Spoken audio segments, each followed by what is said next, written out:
4월 9일 월요일 오늘의 주요 뉴스입니다. 미국을 비롯한 영국, 독일, 프랑스 등 주요 국가들이 성금요일을 맞아 휴장했습니다.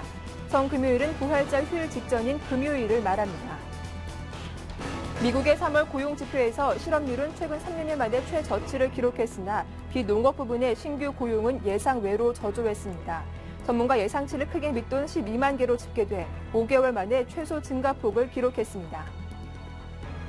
지난 2월 미국의 소비자 신용지수가 3년 만에 최고치를 기록한 것으로 나타났습니다. 2월 소비자 신용은 전달보다 4.2% 증가한 2조 5,200억 달러를 기록했습니다. 일본과 중국이 국제통화기금의 자금 증액 문제에 대해 공동 논의하기로 합의했다고 아즈미준 일본 재무상이 밝혔습니다. 양국은 오는 G20 재무장관 회의 전에 최종 입장을 전할 예정입니다. 북한 광명성 3호 발사가 임박한 것으로 알려진 가운데 북한이 광명성 3호 발사 이후 3차 핵실험 실시를 위해 준비하고 있는 것으로 알려졌습니다.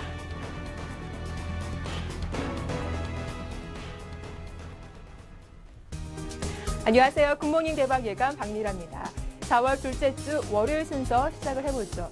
자, 이제 오는 10일이면 미국에서는 알코알을 시작으로 본격적인 어닝 시즌이 개막됩니다. 그동안 유동성의 힘으로 시장을 끌고 왔는데 이 유동성 랠리의 끝은 결국 실적에 초점이 맞춰지기 마련이죠. 하지만 최근 들어서 이 유동성이 여금치 약화되면서 증시 상승 탄력도 둔화되고 있는데 이번 어닝 시즌을 기점으로 해서 어떤 섹터별, 종목별 차별화가 나올지도 유념해서 살펴보셔야겠습니다. 자, 지난 금요일은 굿프라이데이로 주요국 증시가 모두 휴장하는 모습이었습니다. 시장은 쉬었지만 미국에서 발표된 지표들이 쉬고 있는 증시에 큰 보탬이 되지는 못했는데요. 어떤 지표들이 발표됐는지 또 국내 증시에 어떤 영향을 줄지 지금부터 자세하게 살펴보겠습니다. 저는 글로벌 핫이슈로 돌아오죠.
네, 지난 금요일 글로벌 증시는 굿프라이데이를 맞아서 모두 휴장에 들어갔습니다. 하지만 이날 미국의 고용 지표가 좀 부진하게 발표되면서 시장의 불안감을 키웠었는데요. 자, 어떤 지표들이 발표됐는지 그리고 이번 주 체크 포인트는 어떤 것이 있는지 지금부터 자세하게 분석을 해보겠습니다. 글로벌 핫이슈 정태근 전문가와 함께하죠. 안녕하세요. 네, 반갑습니다. 예, 일단 지난주 금요일이었죠. 글로벌 증시는 쉬어가고 있는 가운데 미국에서는 고용 지표가 발표되기도 했는데 그 내용들을 보면 좀 부진한 모습이 많았던 것 같습니다. 어떻게 발표됐습니까? 네, 일단 고용 지표가 실업률 같은 게 소폭 하락을 했지만은 조금 고용 자체는 좀 시장에 만족을 못 시키는 그런 모습들이 확인을 할 수 있었습니다. 일단 먼저 발표된 비농업 부문 고용 자수부터 한번 살펴보도록 하겠습니다. 자, 미국 노동부 발표에 따르면 3월 비농업 부문 고용 자수 같은 경우에는 12만 건을 기록을 했습니다. 시장 예상치는 20만 3천 건 그리고 2월달 24만 건을 큰 폭으로 하회하는 모습들을 확인을 할 수가 있었습니다. 그래서 2011년 5월달 이후에 가장 저조한 기록이라 보시면 맞을 것 같습니다.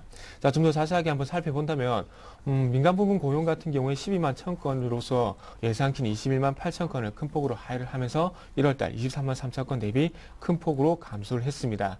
다만 제조 부문 고용 같은 경우에는 3만 7천 건 증가하면서 예상치인 2만 건 그리고 2월 3만 1천 건을 상회를 했습니다. 이 같은 고용 부진 같은 경우에 따뜻한 겨울 날씨로 현재 기인한 것이 현재 풀이가 되고 있고요. 그러면서 노동시장이 크게 개선되고 있는 것처럼 보였지만 실제로 일자리와 가처분 소득이 감소하고 있다고 지적을 했습니다. 3월 실업률 같은 경우는 8.2%를 기록을 했습니다. 그러면서 2월달 8.3% 그리고 예상치인 8.3%를 소폭 하회를 했고요. 지난 2009년 1월달 이후에 3년 2개월 만에 가장 낮은 수준을 기록하기도 했습니다.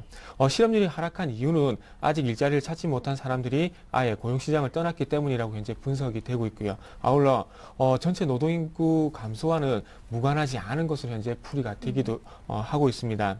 실제로 미국의 그 3월달 노동력 인구 비율 같은 경우는 전달 2월달 63.9%에서 63.8%로 하락하는 부분들이 확인이 되기도 했었고요. 네, 이렇게 앞서 살펴본 것처럼 거침없던 미국의 이 고용 경기 회복세가 좀 흔들리는 모습입니다. 이제 연방준비제도 이사회에서 추가 부양에 좀 박차를 가할 수 있을지 주목이 되고 있는데 과연 연준에서는 좀 부양에 나설 수 있을까요?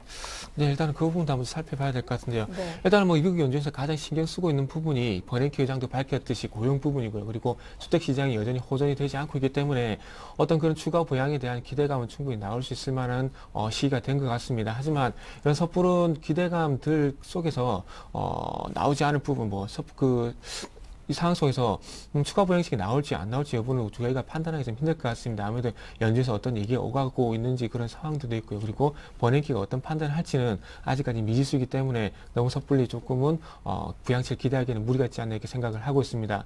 이번 주도 마찬가지 10일, 13일 강연이 예정이 돼 있기 때문에 거기서 버냉키가 어떤 힌트를 주는지도 한번 체크를 해봐야 될 것 같고요. 그리고 앞으로 3월달 고용지표가 좀 감소를 했지만은 앞으로 4월달, 5월달도 어떤 고용지표가 나올지 아직 확인이 되지 않고 있기 때문에 그런 부분도 한번 체크를 해봐야 될 것 같습니다. 그리고 무엇보다도 고용지표뿐만 아니라 기업들의 실적도 마찬가지로 봐야 되기 때문에 실적 발표 시즌에서 얼마만큼 기업들이 선방을 하는지 아니면 기업들의 실적 둔화가 확인이 된지 여부도 조금은 판단 어떤 버냉키가 추가 양적 완화에 대한 판단을 할 수 있는 요인이기 때문에 여러 가지 좀 복합적인 요인들도 계속해서 좀 체크를 해봐야 될 것 같습니다. 네, 다음은 좀 호재가 됐던 내용들 짚어보도록 하겠습니다. 중국 인민은행이 조만간 은행의 지급 준비율을 낮출 거라는 전망이 커지고 있는데 좀 자세하게 전해주시죠. 네, 조금씩 그 중국의 그 산업 생산이라든지 어떤 그 경제 성장률이 좀 둔화가 될 것이라는 얘기가 나오게 되면서 중국 쪽에서도 마찬가지 어떤 추가 부양책에 대한 얘기가 나오고 있습니다. 지금 현재 유럽, 미국, 중국뿐만 아니라 세계 3대 축이라 할 수 있겠죠. 이런 거대 경제구역에서 경기가 좀 좋지 않다 보니까 계속해서 부양책에 대한 얘기가 나오는 것 같습니다. 그래서 그중 하나에 뭐 중국에 대한 얘기도 빼놓을 수가 없을 것 같은데요. 중국 인민은행이 조만간 은행 지급 준비를 인하할 것이라는 전망이 현재 커지고 있고요. 그러면서 이런 보도가 중국 경제망을 통해서 6일날 나오기도 했었습니다. 중국 경제망 같은 경우에 최근 인민은행이 통화 공급을 완화하는 추세를 보이고 있고 그리고 국내 경제 성장률 둔화에 따른 미세 조정의 필요성 증대, 외국 자본 유입 둔화 등을 고려하면 지수율 인하가 조만간 예상이 된다고 현재 평가를 하고 있습니다. 인민은행은 최근 2주 연속 중앙은행의 어음 발행 중지를 통해 총 440억 위안의 자금을 시장에 순공급하면서 통화 공급 완화 조치를 하고 있는 것으로 보인다고 밝혔습니다. 또한 중국의 지준율 조정의 가장 큰 변수인 외국한 평형기금이 올해 1월달 무려 1,409억 위안이나 증가했지만 2월달 같은 경우에는 251억 위안 증가에 그쳤다고 밝혔고요. 외국 자본 유입이 둔화가 되면 그만큼 지준율을 낮출 수 있는 여유가 생기는 것이라고 합니다. 화폐 시장 같은 경우에도 가파른 단기금리 상승으로 시중자금 경색 조짐이 현재 보이고 있는 부분도 지준율 인하에 대한 어떤 가능성을 제기를 하고 있고요. 은행간 1일 단기 자금 금리 같은 경우에 3%를 현재 상회를 하고 있고 일주일 금리 같은 경우에도 3.96%를 기록을 하면서 4%에 이제 육박하고 있는 상황입니다. 그래서 이런 그 시중에 자금 그 유동성 시장이라든지 그리고 어떤 지금 경제 상황을 봤을 때 조금 그런 부분들이 조금씩 싹트고 있는 부분은 좀 부정을 할 수 없을 것 같습니다. 네, 다음은 스페인 쪽 이슈 살펴볼 텐데요. 최근 스페인 이슈에 시장의 관심이 모두 집중되고 있는 상태입니다. 스페인이 재정 위기 해결을 위해서 사회복지 분야의 재정까지 좀 감축을 본격적으로 실시하기로 했다고 하는데 어떤 내용이죠? 네, 일단은 뭐 그리스, 포르투갈에서 스페인에도 계속 그런 문제가 불거지고 있는데 스페인 같은 상당히 지금 현재 좀 너무나 걱정이 되고 있는 부분이라 봐야 될 것 같습니다. 일단은 계속해서 긴축에 나서고 있지만은 그 긴축을 동반한 성장이 유발되지 않고 있기 때문에 어떤 걱정스러운 얘기들이 많이 나오고 있는데 그런 부분 조금 일축시킬 수 있을 만한 내용이라서 좀 봐야 될 것 같습니다. 스페인이 재정위기 해결을 위해서 사회복지 예산을 본격적으로 감축할 예정이라고 합니다. 블룸버그에 따르면 스페인 건더스 재무장관이 독일 일간지와의 인터뷰를 통해서 사회복지 분야에서의 예산 감축을 예산 감축을 정부의 다음법 주요 의제로 삼고 강도 높은 개혁에 나설 것이며 특히 의료와 교육 분야의 예산 규모가 합리적인지 파악하고 난 뒤에 긴축을 실시하겠다고 밝혔습니다. 지난해 12월 라오이 총리가 이끄는 새 정부는 출범하고 난 뒤에 재정위기 해결을 위해서 첫 번째 조치로 노동정책 개혁을 실시를 했었습니다. 그리고 두 번째로 사회복지 예산 감축을 현재 추진하는 것이고요. 스페인의 17개 지방정부는 의료와 교육 분야에 매년 예산의 60%를 현재 지출을 하고 있습니다. 사회복지부문은 전체 중앙정부 예산에서도 세 번째로 많은 비중을 차지를 하고 있고요.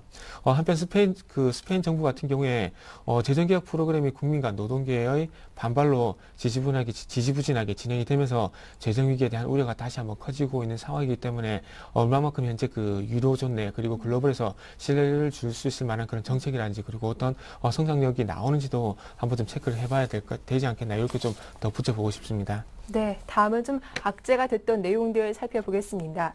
크리스틴 라가르드 IMF 총재가 그리스 정부의 긴축 노력에도 불구하고 또 그리스와 유럽 미래가 확실하지 않은 상태라고 경고를 했다죠. 네, 일단 IMF 총재도 조금 안 좋은 얘기를 하고 있는데요. 네. 그리스에 대한 어떤 디폴트에 관한 부분들 좀 기정사실한 그런 발언들이 좀 최근에 좀 너무나 좀 많이 나오고 있습니다. 그렇다 보니까 거기에 대한 조금 그리스 정부에 대한 어떤 압박이라 좀 봐야 될 것 같은데, 라가르드 IMF 총재 같은 경우에 미국의 CBS 방송과 인터뷰에서 그리스는 긴축 노력에도 불구하고 상환 능력이 의심스럽고 그리고 유럽 미래가 불확실하다고 경고를 했습니다. 그리스가 파산을 피할 수 있을지 여부와 유럽연합과 그리고 유로존 탈퇴 여부가 아직 확실하지 않다고 그 발언을 하기도 했었고요. 그래서 이 같은 발언 같은 경우에 다음 달 이제 4월 6일 총선을 앞두고 있는 그리스 정치권에 대한 경고로 현재 풀이가 되고 있습니다. 게리 라이스 그 IMF 대외 담당 책임자도 그리스 민영 TV 출연해서 총선을 앞두고 불확실성이 있는 게 당연한 만큼 그리스의 두 거대 정당이 긴축 약속을 재확인해야 한다고 거들기도 했었습니다. 앞서서 독일 쇼이블레 재무장관도 CBS 인터뷰에서 그리스가 독일을 비난하면서 희생양을 찾으려 한다고 지적을 하기도 했었고요. 네, 다음 내용인데요. 간밤 주말 동안 들려온 소식 중에서 중국과 일본이 또 국제통화기금의 자금 증액 문제를 공동 논의하기로 했다 이런 소식도 들려왔었는데 이 부분은 시장에 좀 어떤 영향을 미칠까요? 네, 아무래도 조금 네. 그 유럽 내에서 그 EFSF와 그리고 ASM이 합치게 되면서 8천억 유로의 어떤 자금을 확보를 했는데, 네. 그 부분이 이전 시에도 말씀했지만 어떤 방화벽을 확보하기 위한 어떤 조치라고 봐야 될 것 같고요. 그리고 그뿐만 아니라 유로존뿐만 아니라 어떤 그에서 촉발된 어떤 글로벌 자금 경색이 어떤 글로벌 즉 뭐 유럽이라든지 그 아시아 쪽이라든지 그리고 미국 쪽 그리고 남아메리카 쪽으로 퍼지지 않기 위한 어떤 선제적인 조치라고 좀 봐야 될 것 같습니다. 그래서 어떤 이런 IMF에 대한 기금이 충분하게 막 확보가 되면서 어떤 그 시장에 대한 어떤 신뢰감이라든지 그 시장의 어떤 방업에 대한 어떤 조치에 대한 뭐라고 해야 될까요? 그 조치에 대한 어떤 그 확고한 의지라고 좀 보시는 게 맞을 것 같습니다. 이런 부분들이 일단은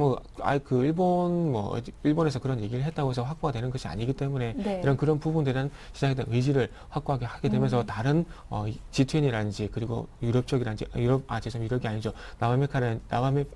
남아메리카라든지 그리고 북미 쪽에서 어떤 그 동의를 유발하게 어떤 발언이라고 좀 보시는 게 맞지 않겠나 이렇게 말씀드려보고 싶습니다. 예, 다음은 또 미국의 1분기 어닝 시즌이 이번 주 본격적으로 문을 열게 됩니다. 자, 벌써부터 시장에서는 실적 둔화에 대한 우려가 좀 커지고 있는데 최근 2년 반 만에 가장 낮은 이익 성장이 점쳐지고 있다고요. 네, 일단은 그 어닝 시즌을 좀 앞두게 되면서 좀 네. 좋은 소식이 나왔으면 하는 그런 바람도 있긴 하지만 지금 그 좋지 않은 경제 상황과 맞물리면서 어닝 시즌도 조금 안 좋은 얘기가 현재 나오고 있습니다. 자, 미국 1분기 어닝 시즌 같은 경우에 4월 10일 알코아의 실적 발표로 이제 시작이 예정이 되어 있습니다. 하지만 시장에서는 실적으로 둔화가 제기가 되면서 최근 2년 반 만에 가장 낮은 이익 성장이 현재 예상이 되고 있습니다. 캐피탈 IQ 서비에 따르면 기업 이익 척도로 주로 사용이 되고 있는 S&P 500 기업들의 1분기 이익이 전년 동기 대비해서 0.93% 성장에 머물 것이라 현재 예상이 되고 있고요. 지난해 같은 기간 2011년 1월 달이죠. 그때 같은 경우에는 한 주당 가치가 19.68% 성장하게 되면서 23.63달러를 기록을 했었습니다. 하지만 올해 같은 경우에는 23.85달러를 기록이 예상이 되면서 2009년 3분기 이후에 가장 낮은 이익 성장세를 보일 것으로 현재 예상이 되고 있고요. 지난 2008년 금융위기 이후에 비용 감소와 인력 감축 방식으로 이익 개선세를 유지해 왔었지만 이제 추가적인 비용 절감에 한계가 있다고 현재 이제 그 문제가 제기가 되고 있습니다. 또한 유로존 그 경기 둔화와 원자재 가격 상승도 현재 부담이 되고 있는 상황이고요. 그래서 한번 조금 그 리서치 부분을 한번 본다면은 업종별로 봤을 때 산업재와 기술주, 소비재주들의 어떤 성장세는 좀 지속이 될 것이라는 얘기가 나오고 있습니다. 하지만 에너지주는 좀 정체가 될 것이라는 얘기가 나오고 있고요. 그리고 소재주와 통신주 같은 경우에는 큰 폭의 이익 감소세가 이제 전망이 된다고 합니다. 그래서 어제까지 이런 그 예상치가 나오고 있는데 어쨌든 이익 성장세 둔화에 대한 부분은 어쩔 수 없을 것 같지만은 이런 부분들이 전체적으로 조금 작은 섹터 분야로 조금 한정이 되기를 조금 바라야 될 상황이 아닌가 그렇게 조금 말씀 한번 덧붙여보고 싶습니다. 네, 이어서 이번 주 뉴욕 증시 체크 포인트 짚어보도록 할 텐데요. 이번에는 뭐 미국의 경제 지표도 상당히 중요하지만 중국 쪽에서도 상당히 중요한 경제 지표들이 발표를 앞두고 있는 상태입니다. 체크 포인트 먼저 정리해 주시죠. 예. 일단 미국의 경제 지표 먼저 한번 살펴보도록 하겠습니다. 네. 미국 같은 경우에 미국 경제 지표 같은 경우에 아무래도 물가 지수가 가장 중요한 어떤 그 영향을 미칠 것 같고 해서 그 부분이 가장 중요한 이슈가 아닌가 좀 말씀드려보고 싶습니다. 자, 4월 10일부터 한번 좀 살펴보도록 하겠습니다. 4월 10일 화요일 같은 경우는 2월 도매 재고 증가율이 발표가 예정이 되어 있고요. 그리고 4월 11일 수요일 같은 경우에는 주간 NBA 모기지 신청 지수, 3월 수입 물가 지수, 그리고 주간 원유 재고가 발표가 예정이 되어 있습니다. 그리고 4월 배지부기 공개가 예정이 되어 있고요. 4월 12일 목요일 같은 경우는 주간 신규 실업수당 정건수, 3월 생산자 물가 지수, 근원 PPI 상승률, 그리고 2월 무역 수지가 발표가 예정이 되어 있습니다. 4월 13일 금요일 같은 경우는 3월 소비자 물가 지수, 그리고 CPI 근원 CPI 상승률, 그리고 4월 미시간대 소비심리 지수 잠정치가 예정이 되어 있습니다. 물론 그뿐만 아니라 유럽 쪽에서는 국채 입찰이란지 그리고 13일 같은 경우는 중국 GDP가 현재 발표가 예정이 되어 있습니다. 지난 4분 그 중국 GDP 같은 경우에 지난 그 4분기에는 8.7% 정도 성장을 했었는데 이번에 그 중국 국가통계국에서 가장 최근에 나온 자료를 보게 된다면 8.4%로 현재 예상이 되어 있습니다. 그래서 조금 소폭의 둔화가 예정이 되어 있지만은 어쨌든 시장 예상치에 좀 부합하는 그런 어떤 그 경제 성장률 발표를 조금 기대를 해봐야 될 것 같습니다. 그래서 아무래도 기업 실적 그 미국의 어닝 시즌에 맞게 기업 실적 그 예정이 된 기업들도 한번 살펴본다면은 4월 10일 같은 경우는 알코아가 예정이 되어 있고요. 그리고 4월 12일은 구글, 그리고 4월 13일은 JP모간 체이스, 그리고 웰스 파고가 예정이 되어 있습니다. 참고적으로 알코아의 어떤 그 예상치를 말씀 좀 드려본다면은 지난 4분기 같은 경우는 주당 0.03달러였던 그 손실이 있었는데 이번에도 마찬가지로 좀 적자가 예상이 되고 있습니다. 0.04달러 정도였던 적자가 지속이 될 것으로 현재 예상이 되고 있습니다. 네, 이번 주 정말 살펴봐야 할 내용들이 많은 것 같은데요. 저희와 함께 하시면서 이번 내용들도 잘 짚어보시면 좋겠습니다. 지금까지 글로벌 핫이슈 정태근 전문가와 함께했습니다. 도움 말씀 고맙습니다. 네, 감사합니다.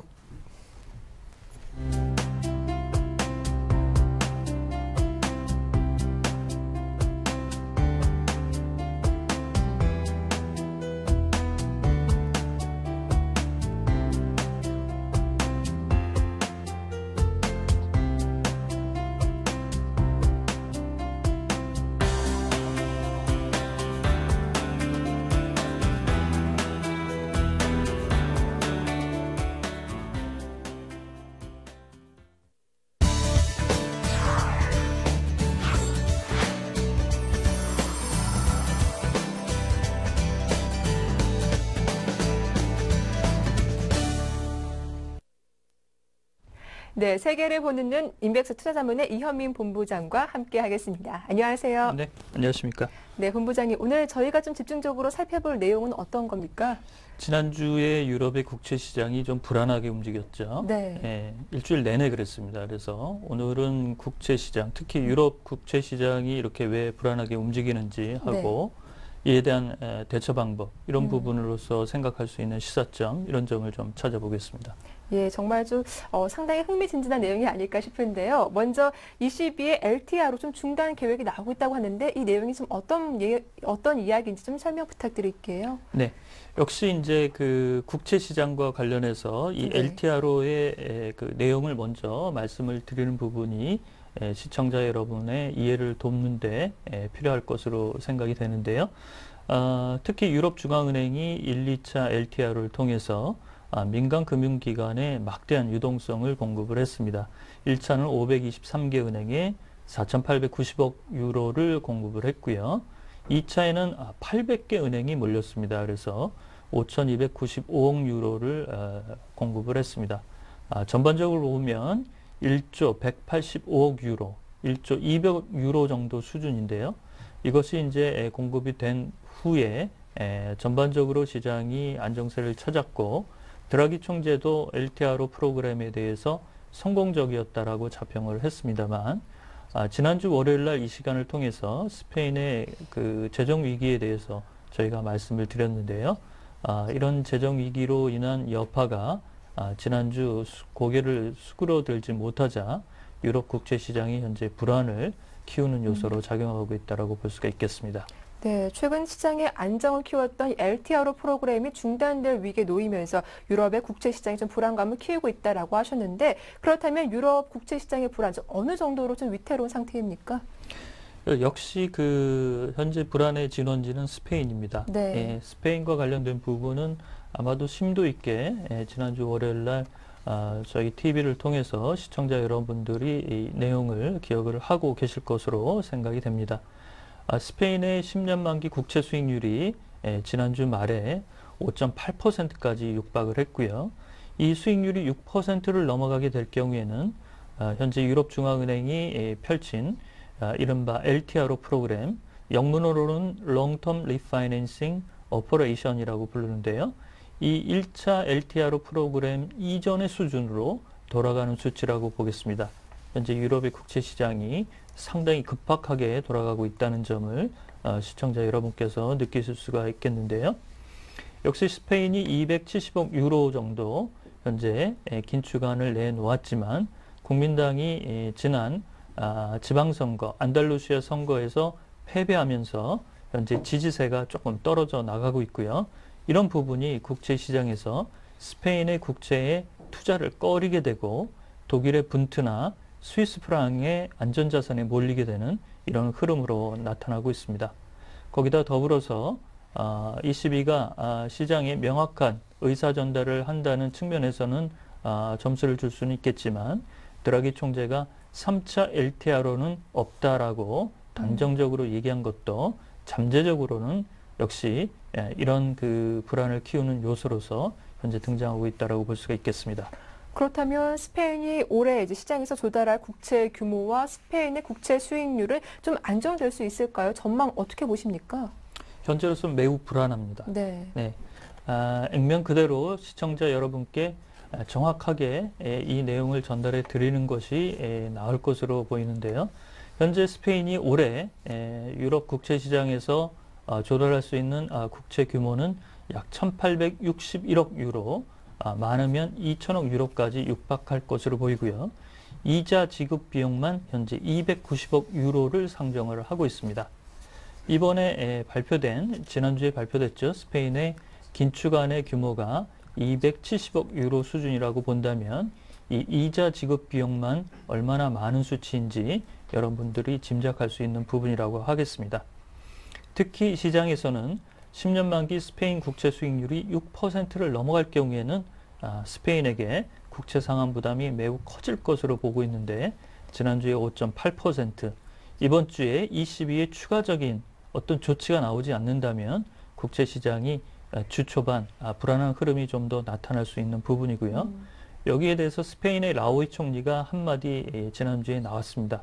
국채 소화가 어려워서 현재 굉장히 불안한 상태다. 이렇게 시장에다가 이런 내용을 흘리는 부분도 현재 이 국채 시장에서의 불안이 스페인에게 얼마나 힘든 부분인가를 미뤄 짐작할 수 있는 부분이라고 할 수가 있겠습니다. 네, 이렇게 그리스에 이어서 스페인까지는 불안감이 커지자 시장의 우려가 좀 높아지고 있는 상태인데요. 이렇게 되자 안전자산의 수요가 좀 높아지고 있는 것으로 보입니다. 그 예가 독일의 국채 또 그리고 스위스 프랑이 강세를 보이고 있다고 하는데 어떤 내용입니까? 네, 앞서 조금 말씀드리긴 했는데요. 네. 역시 이 분트의 강세 흐름, 10년 만기 분트의 현재 수익률이 지난주에 1.7% 수준까지 내려왔는데요. 작년 9월 22일 날 1.6% 수익률이 사상 작년으로 본다면 가장 강세 기조를 띄었던 그 수치라고 볼 수가 있겠습니다. 그런 점에서는 현재 분트나 스위스 프랑의 안전자산에 빠르게 현재 유럽의 어떤 스마트머니나 이른바 LTRO 프로그램에 풀렸던 유동성이 안전자산으로 회귀되는 이런 심리가 강하게 나타난다고 볼 수가 있겠고요. 특히 스페인의 국채 수익률이 앙등하면서 이른바 전염 효과, 우리가 컨테이전 이펙트라고 부르는데요. 이탈리아나 포르투갈의 국채 수익률도 덩달아 앙등하는 등 현재 유럽의 국채 수익률이 전반적으로 조금 불안한 양상을 보이고 있다는 점이 현재 불안 요소라고 볼 수가 있겠습니다. 따라서 최근에 이런 스페인의 재정 위기로 인해서 유로화가 약세를 가져가고 있고 달러 대비 스위스 프랑 대비 심지어는 엔화 대비에서도 약세를 가져가고 있다는 점, 이런 점을 읽을 수가 있겠습니다. 네, 이렇게 유럽 국채 시장의 불안이 커지는 상황에서 유럽 중앙은행이 LTRO 프로그램을 중단하겠다고 말하자 이에 대한 비판도 커지고 있는 상태라고요. 그렇습니다. 이제 뒤늦게 이 부분이 이제 올라오고 있는 상태입니다. 역시 드라기 총재는 독일의 입장을 봐야 되는 그런 부분이기 때문에 추가적인 LTRO 프로그램에 대해서 상정하지 않겠다라고 시장에 명확한 사인을 주었는데요. 오히려 이것이 도리어 화를 현재 불러일으키는 부분이라고 하겠습니다. 현재 그 ECB가 공급한 LTRO 프로그램은 은행의 대출을 통해서 잠정적으로는 유럽의 국채 시장의 안정을 꾀하고 있지만 이는 FRB의 유동성 공급과는 성격이 좀 다르다고 제가 말씀드린 바가 있는데요.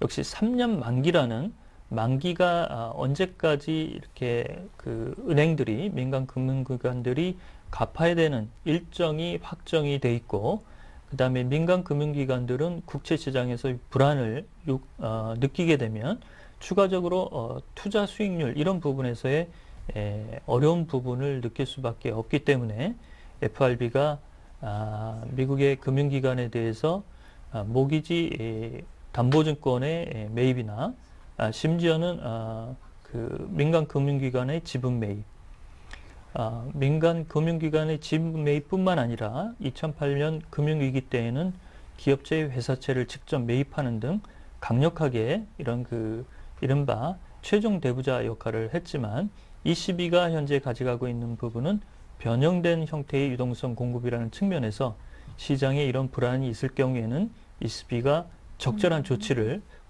현재 취해줘야 되는데 이런 부분이 지난주에 나오지 않았다는 점이 조금 불안을 더 키운 부분이라고 볼 수가 있겠습니다. 예, 그렇다면 향후 유럽의 국채 시장 전망 좀 어떻게 보시는지 궁금하고요. 또 그에 따른 해법은 없는 겁니까? 해법은 있습니다.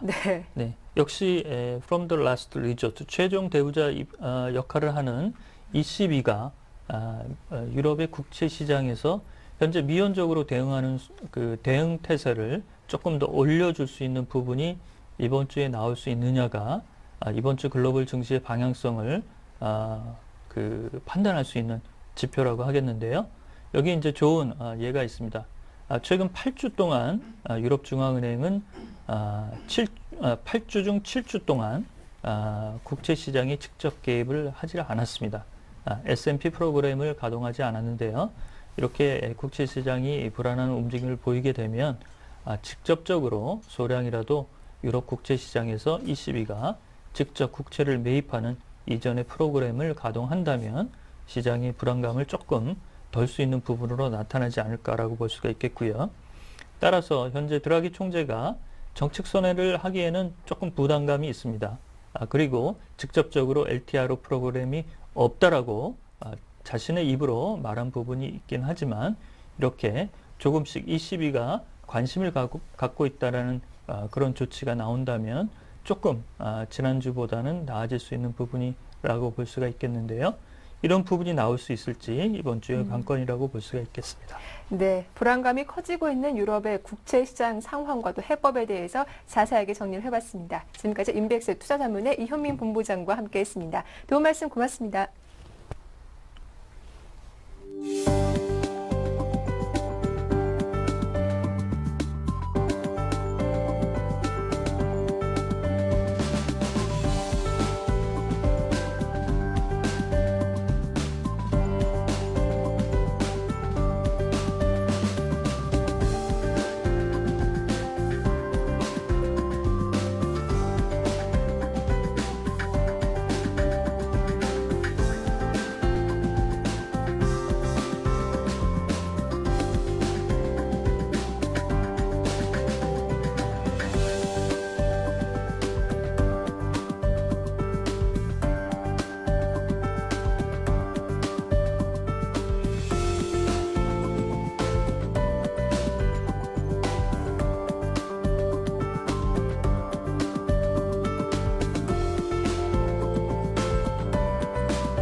시청자 여러분 안녕히 주무셨습니까? 4월 9일 월요일 이슈앤이슈의 강동석입니다.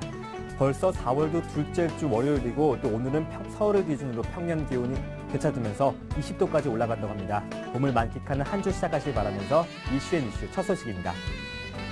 한국예타결제원에 따르면 이번 주에 11월 결산법인 239개사가 3조 4,329억 원의 배당금이 지급됩니다. 시장별로는 유가증권 시장법인 129개사가 3조 2,552억 원, 코스닥 시장법인 110개사가 1,777억 원의 배당금을 나눠줍니다. 회사별 지급액은 신한금융지주가 6,295억 원으로 가장 많았으며 KT가 5,222억 원, 현대중공업 3,040억 원, LG화학 2,960억 원 순이었으며 코스닥 시장에서는 GS홈쇼핑, CJ홈쇼핑, OCI 머티리얼즈 순으로 배당금이 많았습니다. 두 번째 소식입니다. 앞으로는 항공권을 판매할 때 유류 할증료를 포함한 총액을 표시해야 합니다. 국토해양부는 항공료 총액 표시제를 주요 내용으로 하는 항공법 개정안을 9일부터 입법 예고한다고 밝혔습니다. 개정안에 따르면 항공요금 총액 표시제를 도입해 소비자가 항공권을 예매하거나 조회할 때 운임과 유류 할증료가 모두 포함된 항공요금의 총액을 알 수 있도록 해야 합니다. 지금까지는 항공권을 조회 혹은 예매할 때 기본 운임만 안내되고 실제 내야 하는 금액이 얼마인지는 알 수 없었습니다. 보통 항공사들은 소비자가 결제하는 단계에서 이르러야 유류 할증료 등 추가 요금이 붙은 총액을 알려주기 때문에 당초 예상보다 많은 금액을 지불해야 한다는 소비자의 불만이 컸습니다. 세 번째 소식입니다. 어제 서울시 강동구와 송파구에서 기업형 슈퍼마켓, 즉 SSM에 대한 첫 강제 휴무가 실시됐습니다. 첫날 홍보 부족으로 기업형 슈퍼마켓을 찾은 소비자들이 발길을 돌리기도 했지만 인근 재래시장 상인들은 이 같은 조치를 반기고 있습니다. 이달 말부터는 대형마트에 대한 강제 휴무도 시행될 계획입니다. 네, 이틀 앞으로 다가온 총선 이후 물가 인상 압력이 커질 전망입니다. 선거를 앞두고 정부와 정치권의 눈치를 보며 인상을 자제해왔던 유통업체들이 그동안 억제했던 제품 가격 인상할 계획입니다. 또한 그동안 정부가 억제해왔던 LPG, 버스 등 공공요금도 인상될 가능성이 커졌습니다. 네, 마지막 소식입니다.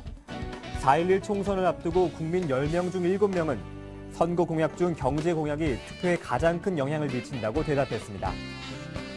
경제 공약 중에선 물가 안정을 가장 중시했습니다.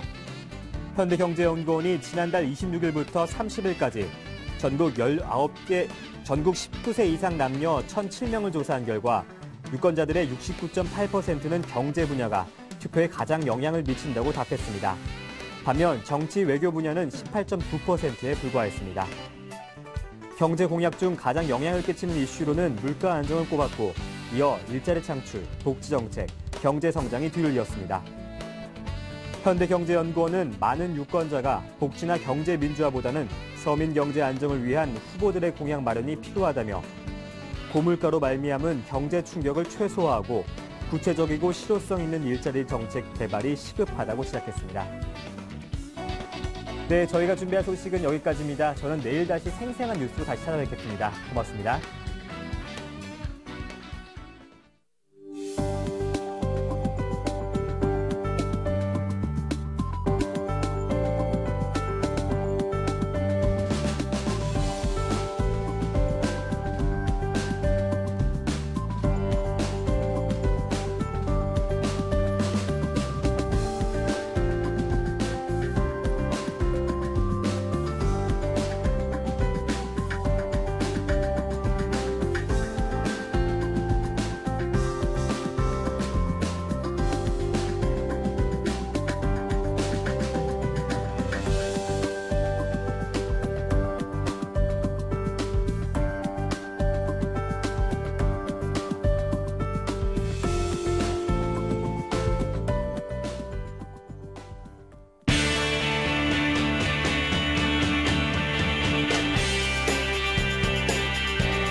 네, 이슈엔 진단 오늘 순서는 신영증권 영등포 지점의 윤경수 차장과 함께하겠습니다. 안녕하세요. 네, 안녕하세요.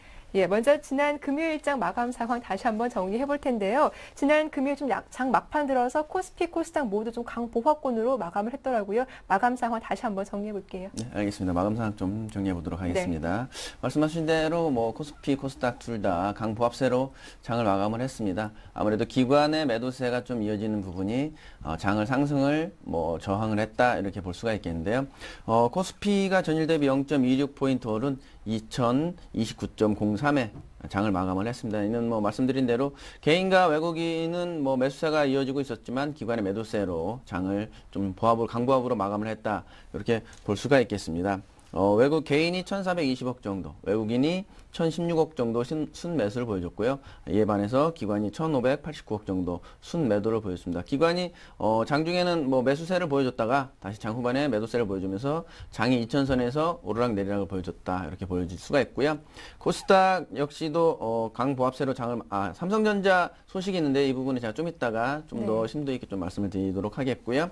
코스닥 지수도 역시 강보합세로 장을 마감을 했습니다. 코스닥 지수 전일 대비 0.07포인트 상승한 503.41에 장을 마감을 했습니다. 이는 역시도 개인과 외국인은 매수세가 이어졌지만 기관의 매도세가 이어지면서 장 상승을 저항을 했다 이렇게 볼 수가 있겠습니다. 예, 먼저 삼성전자의 잠정 실적 발표치 지난 금요일에 상당히 좀 관심이 쏠려 있었던 부분인데요. 예상보다 높은 실적이 발표되기도 했습니다. 이에 따라서 삼성전자가 장 막판 들어서 좀 상승세로 장을 마치게 됐는데 어떤 특징들이 있었는지 특징주와 함께 강세 업종들도 정리해 볼게요. 네, 우선적으로 삼성전자가 예상치보다 훨씬 웃도는 실적을 보였습니다. 원래 5조 정도 예상을 했었는데 그쵸? 5조 8천억 정도 실적치가 나오면서 장을 상승을 이끄는데 큰 도움을 줬다 이렇게 볼 수가 있겠고요. 이 부분에 대해서는 제가 좀 이따가 더 좀 말씀을 드리도록 하겠고요. 네. 코스피가 업종별로 보면 유통업 그리고 전기, 가스업 이런 부분들은 2% 이상 각각 2% 이상 상승을 보여주면서 장을 마감을 했는데요. 또 의료정밀업도 2% 넘게 상승을 보여줬고요. 하지만 금융주 관련돼서는 좀 하락을 보여줬던 점이 특이하다 이렇게 볼 수가 있고요.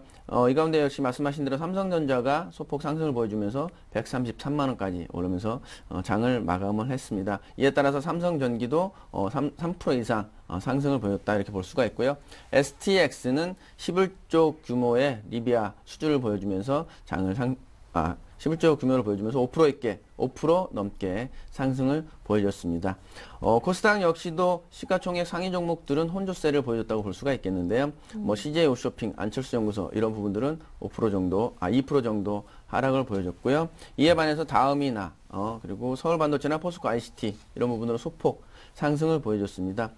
테마 관련주에서는 뭐 방위산업 관련주들이 급락을 했는데요. 아무래도 북한의 로켓 발사 소식 이런 부분들 때문에 상승을 보였다가 다시 하락을 보여주지 않았나 이렇게 볼 수가 있겠습니다. 스페코나 슈니드 이런 부분들이 4%에서 5% 하락세를 보여줬고요.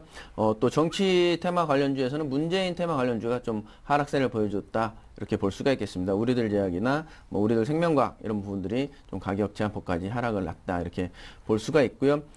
좀 재밌는 거는 남북권 신공항 관련된 홈센터는 가격 제한폭까지 올랐지만 가덕도 신공항 테마주인 영화금속은 하한가 이런 부분들은 좀 재밌다 이렇게 볼 수가 있겠습니다. 네, 이 삼성전자의 최대 실적 잠정치가 갖고 있는 의미 상당히 궁금한데요. 그와 관련된 내용과 함께 또 이번 주 본격적인 어닝 시즌이 시작되는데 어떤 대응 전략 가져봐야 할지 궁금합니다. 네, 말씀드린 대로 삼성전자가 아무래도 신고가를 계속 경신하는 부분들이 국내 증시에는 뭐 긍정적인 영향을 미치지 않을까 이렇게 보여지고 있습니다. 네. 말씀드린 대로 삼성전자가 예상치가 5조 1천억 정도였었는데요. 이 부분을 상당히 뛰어넘으면서 5조 8천억 실적을 보여줬고 또 재미있는 부분은 매출액은 예상치보다 줄어들고 영업이익이 예상치보다 높게 나왔다. 이런 부분들은 장사를 정말 잘했다. 이렇게 볼 수가 있거든요. 그래서 이런 부분들은 참 의미가 있다 볼 수가 있고요. 삼성전자가 그동안에 보면 실적 발표하기 전에 주가가 상승을 하고 실적 발표 이후에 하락하는 모습을 계속적으로 보여줘 왔었는데 작년 10월 이후부터는 실적 발표한 이후에도 주가가 지속적으로 상승하는 모습을 보여줬기 때문에 이런 부분들을 감안한다면 추가 상승 여력은 충분히 남아있다 이렇게 볼 수가 있겠고요. 또 삼성전자가 지난 1분기에 애플을 앞섰죠. 지난 1분기에 스마트폰 4,100만 대를 팔아서 애플에 3,200만 대를 판매한 애플을 뛰어넘으면서 또다시 1위를 탈환하는 이런 부분들을 보여주고 있고요. 또 삼성전자가 지금 산시성 시안에 위치한 가오신 기술산업개발기구에 70억 달러를 투자해서 낸드 플래시 메모리 반도체 공장을 설립하겠다 이런 얘기를 나오고 있거든요. 그래서 이런 부분들을 감안한다면 여기서 나오는 반도체가 추가적으로 또 생산량이 늘어날 가능성이 있고 그리고 중국에 공장을 설립한다는 내용이 중국이 긍정적으로 중국 내에서는 또 대단히 좋은 소식으로 보여지고 있기 때문에 중국에 대한 소비가 또 늘어나겠다 이런 부분들이 있기 때문에 삼성전자의 1위는 지속적으로 가지 않을까 이렇게 예상이 되고 있습니다. 그래서 삼성전자가 아무래도 세계적인 입지를 굳히지 않는가 이런 부분을 보여준다면 국내 증시 역시도 이런 부분에 관해서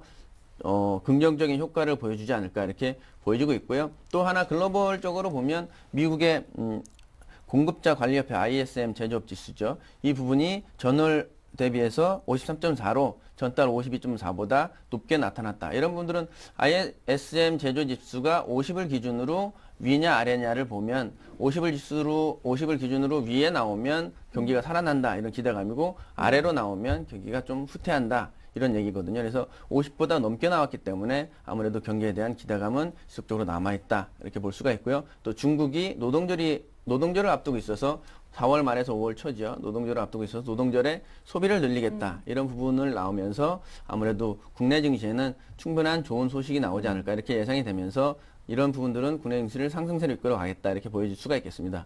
하지만 지금 보여줬던 이번 주에 있을 옵션 만기 12일이죠. 그리고 로켓 발사가 있는데 아마 토요일 정도로 예상이 되고 있는데 이미 주가에는 좀 녹아있다 이렇게 볼 수가 있겠습니다. 그래서 큰 영향은 미치지 않겠지만 아무래도 국내의 지정학적 리스크 때문에 북한의 로켓 발사 소식은 아무래도 좀 좋지 않게 영향을 미치고 그리고 11일 날 총선이 있기 때문에 총선 이후에 주가를 그동안에 어떻게 됐느냐 보면 주가보다는 물가가 좀 올라가는 이런 부분을 보여줬기 때문에 주가에는 큰 영향을 미치지는 않겠다 이렇게 볼 수가 있겠습니다. 그래서 지금 전략은 그동안 현금 비중을 좀 해왔던 부분들이 있으시다면 지금은 이제 좀 대형주 위주로 좀 매수하는 시기 또 추격 매수보다는 아무래도 조정을 보일 때 매수하는 이런 분위기를 보이는 게 중요한 전략이라고 볼 수가 있겠습니다. 네, 이번 주 뭐 옵션 만기일도 있고 특히 수요일에는 4.11 총선으로 국내 증시가 휴장에 들어가는데 좀 거래일도 짧아졌고요. 일단 이 부분은 국내 증시에 뭐 큰 영향을 미치지는 않겠다 이렇게 보시는 거죠? 그렇죠. 예,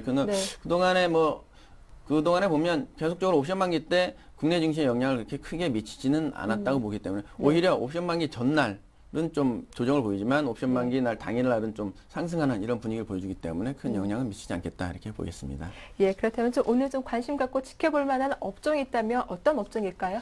네, 뭐 지난주랑 똑같이 아무래도 이제 삼성전자의 실적 발표를 했기 때문에 네. 실적장으로 돌아섰다 이렇게 볼 수가 있거든요. 그래서 삼성전자 실적에 따른 또 다른 실적이 있는 주식들, 그래서 자동차주, 지난주에도 말씀드렸던 현대차와 기아차 이런 부분들을 제가 또 말씀드릴 수가 있겠는데 현대차 역시도 신고가를 갱신하면서 주가를 지속적으로 상승으로 이끄는 데 도움을 주고 있기 때문에 현대차, 기아차 이렇게 좀 지속적으로 보시면 괜찮겠다 볼 수가 있겠고요. 그리고 아무래도 그룹주 관련해서는 또다시 삼성으로 돌아올 수밖에 없는데 삼성전자의 실적 발표가 있었기 때문에 삼성전자 그리고 이에 따른 기대감에 삼성전기 그리고 삼성물산이 삼성전자 주식을 많이 보유하고 있기 때문에 이런 부분들은 추가 상승 여력이 충분히 있다. 그래서 삼성물산 그리고 삼성전자에 납품을 하고 있는 원익 IPS 이런 부분들도 우리가 눈여겨보면 괜찮지 않을까 이렇게 보여주고 있습니다. 예, 최근 들어서 뭐 현대차, 기아차, 자동차주의 주가가 정말 무섭게 올라왔는데 그럼 이들 종목들도 추격 매수하는 것보다 조정이 나올 때 들어가야 한다 이런 말씀이신가요? 분명히 조정은 나올 수가 있습니다. 왜냐하면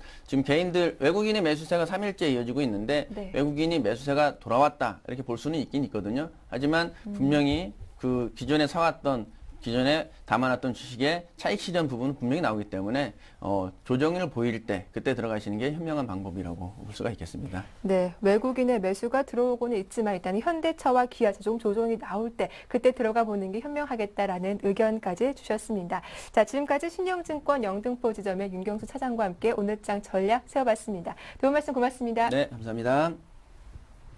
네, 굿모닝 대박 예감 1부 순서는 여기서 마치겠습니다. 잠시 후 2부에서는 청송촌놈 신창환 대표의 증시 타파도 이어지고 샘플러스 전문가들의 관심 종목을 추천받아보고 또 AS 해드리니까요. 잠시만 기다려주시기 바랍니다. 저는 잠시 후 2부에 다시 인사드리겠습니다. 고맙습니다.